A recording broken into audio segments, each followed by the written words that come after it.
Some changes are too subtle to notice right away. You wake up, feel a bit slower getting out of bed. You forget why you walked into the kitchen. The mirror shows a face you recognize, but one that looks more tired than yesterday. No one event marks the moment you begin aging more noticeably. It happens in the small places. In the in-betweens. In what you no longer do, not because you can't, but because you stopped noticing it mattered. And yet, it's those same small things, not big gestures or dramatic changes, that quietly shape the quality of our life as we grow older. At Elderly Counsel, we've come to believe the future of aging is not in technology or treatments, but in the micro-habits we build each day. The little acts of self-care that don't seem like much until they change everything. So today, we'll begin with just one. A habit so simple, so small, it almost seems like it shouldn't matter. But it does. Because it begins not with the body, but with the eyes. Micro-habit number 1, the mirror moment, 1 minute of mindful attention. It sounds silly, even a little vain at first. But trust me, it's one of the most powerful things you can do to preserve not just your appearance, but your connection with yourself. Every morning, stand in front of the mirror, just for a minute. Not to critique. Not to fix. Not to check for wrinkles or gray hairs. But simply, to look at yourself. To say, I see you. I'm still here. Aging often comes with a kind of invisibility. You notice it when people stop holding the door, when family stops asking your opinion, when even you forget to put on a little cream or brush your hair with care. You begin to drift, and this moment in front of the mirror is your anchor. Let your gaze be soft. You're not evaluating, you're witnessing.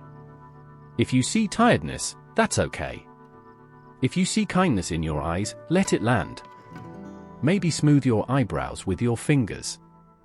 Maybe apply a bit of moisturizer with presence. Not rushed. Not out of duty. Just you, with you.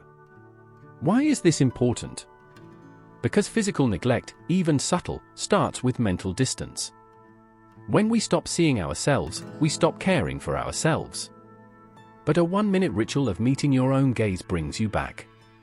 It reawakens dignity. It reminds the nervous system, I matter. There's more. When you make it a habit, your posture shifts. You begin to notice, oh, my shoulders are slumped, or if I could smile today, just a little. Over time, these small acts ripple outward. You take more interest in how you move, how you dress, how you present yourself to the world. And that's not vanity. That's presence. One woman once wrote to us, I thought I had grown old too quickly. But when I started spending a minute a day with myself in the mirror, I began to see a woman who was still becoming. It changed how I carried myself in every room. It's not about fighting time. It's about staying awake to who you are. Try it tomorrow. 1 minute. Look at yourself as you are. Maybe even say a word of kindness out loud. You'll be surprised how different your entire morning feels. Shall we continue? Micro-habit number 2, a warm cup of lemon water, not for digestion, but for glow. It's one of those things everyone's heard. Drink warm lemon water in the morning, it helps with digestion. That may be true. But here, we're after something else. The skin. That gentle warmth you feel spreading through your chest as you take your first sips, it's not just soothing. It's communication. Warm water in the morning, especially with fresh lemon, speaks to the organs that have been resting all night.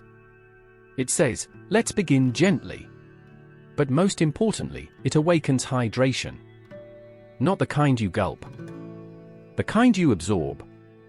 With age, the outer layer of skin, the epidermis, begins to thin. The ability to retain moisture drops. That's why so many people over 60 feel like their skin is dry no matter what they put on it. Creams help, yes. But moisture has to come from inside first. That's where this habit shines. The lemon adds light acidity, enough to stimulate the liver, support cellular turnover, and boost vitamin C absorption. Why does that matter? Because vitamin C is the main ingredient your body needs to produce collagen, the very protein that holds your skin firm, elastic, and bright.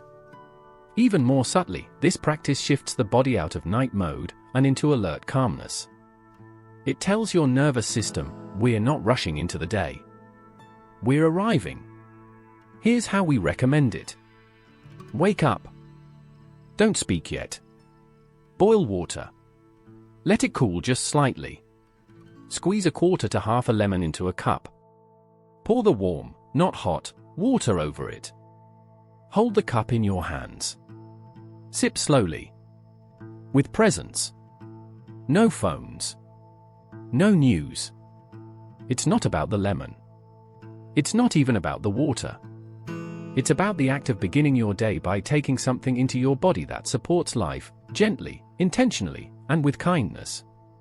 One man told us, "My skin used to itch every morning. Then I started this ritual.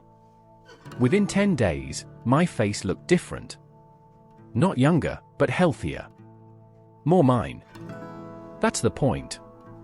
Not to rewind the clock, but to let your vitality surface. It costs almost nothing. Takes 5 minutes. And reminds your body every day, you are still being taken care of. Microhabit number 3, speak to your body as if it were a person. This may sound unusual at first. But stay with us. It works.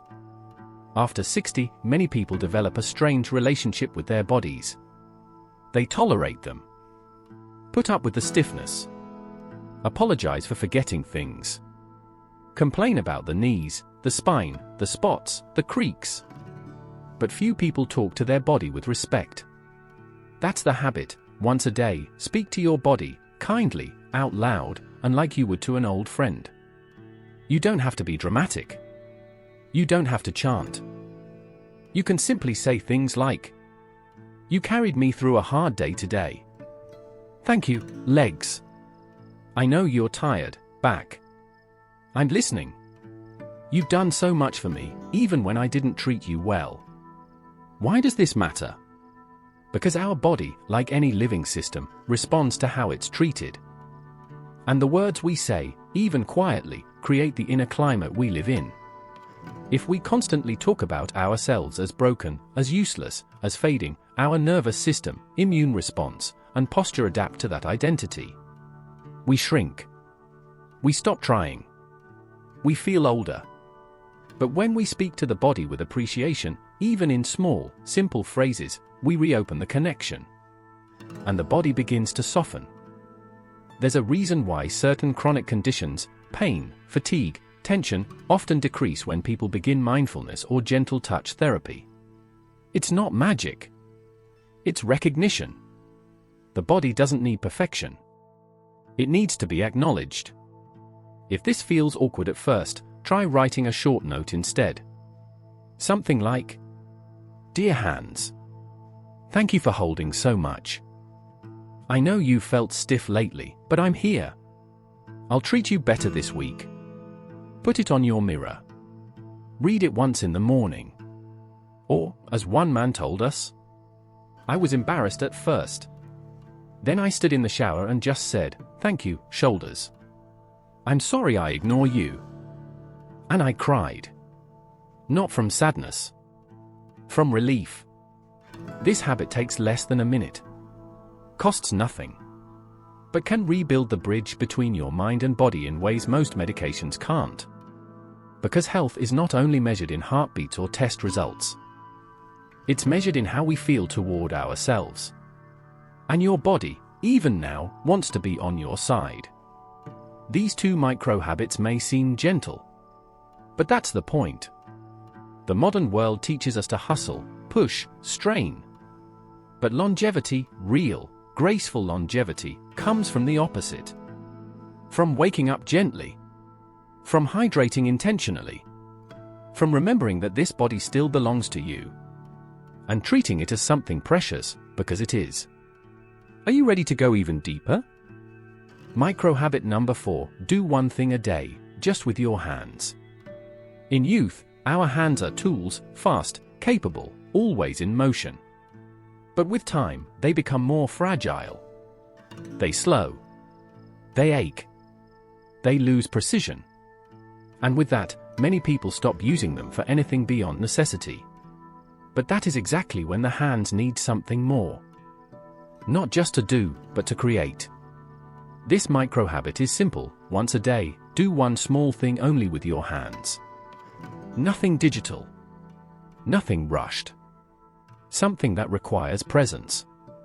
It could be folding laundry slowly, smoothing the fabric. Shelling peas, cracking walnuts, slicing fruit. Watering plants with care. Brushing your hair with slow, full strokes. Polishing something wooden. Writing one sentence with a pen. The point isn't to be productive. It's to feel your own touch again. With age, the sensory input from our hands fades. Nerve endings dull. Dexterity weakens.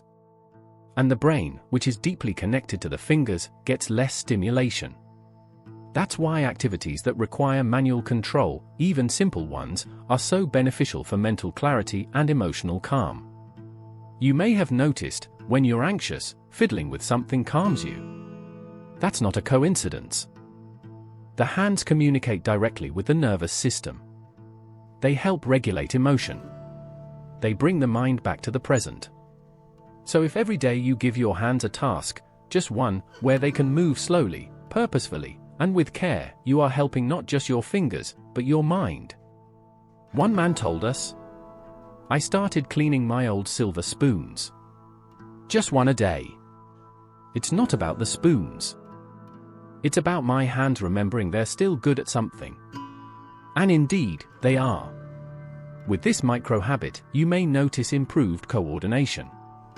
Less stiffness. Even less fear of dropping things.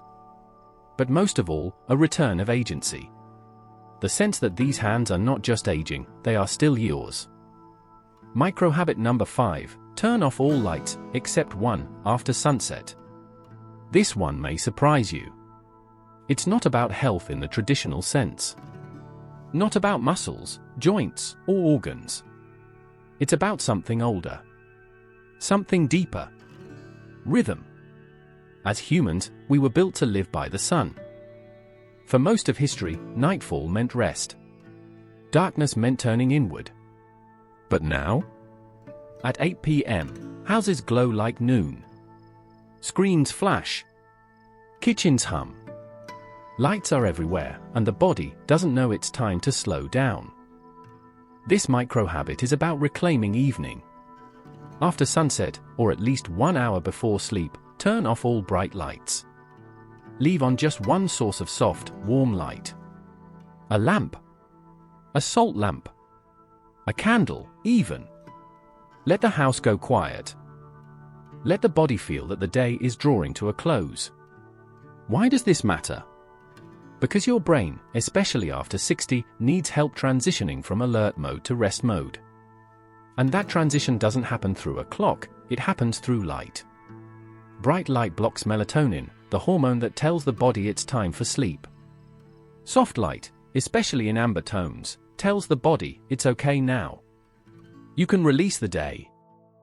But beyond sleep, this habit does something even more subtle. It restores inner rhythm. It allows for reflection. For stillness. For moments you might otherwise miss. You may find yourself reaching for a book. Or sitting in silence. Or remembering a story you hadn't thought of in years. This is not about dimming life. It's about honoring the end of the day, the way we honor the end of a conversation, with quiet, with warmth, with gratitude. A woman in her 70s once told us, "I started lighting just one lamp after dinner. My whole apartment feels different. Like it's breathing with me now. I sleep deeper. And I don't feel so alone at night." Light is not just visibility. It's atmosphere. And in the evening, the atmosphere you create around you becomes the one you carry inside. Try this. Not forever, just once. One evening. Turn off everything but one gentle light. Sit in the quiet. Let your body tell you what it needs. You might be surprised at how much it still remembers. These 5 microhabits won't change everything overnight. But they change direction. And that is everything. A minute in front of the mirror, reclaiming your face. A warm cup of lemon water, offering hydration to every cell. A kind word to your body, healing old disconnection. A quiet act with your hands, reviving forgotten skills. One light in the evening, guiding your body toward rest. None of these habits are loud. None require money or new gadgets. But each one creates a tiny shift in rhythm, in dignity, in presence. And together, they create momentum. A return. A rerouting in your own life. We, Elderly Council, thank you for being with us. If any of these microhabits spoke to you, even just one, try it. Today. Gently. And if it helped, or if you've already been practicing something similar, share it with us in the comments. Your voice helps others find theirs. Your experience may become the seed for our next story. Subscribe, leave a like, and pass this along to someone who might need it. Because caring for ourselves in small ways, especially now, is not luxury. It is survival with grace. Take care. Stay close to yourself. And may your days and nights be soft, steady, and full of light.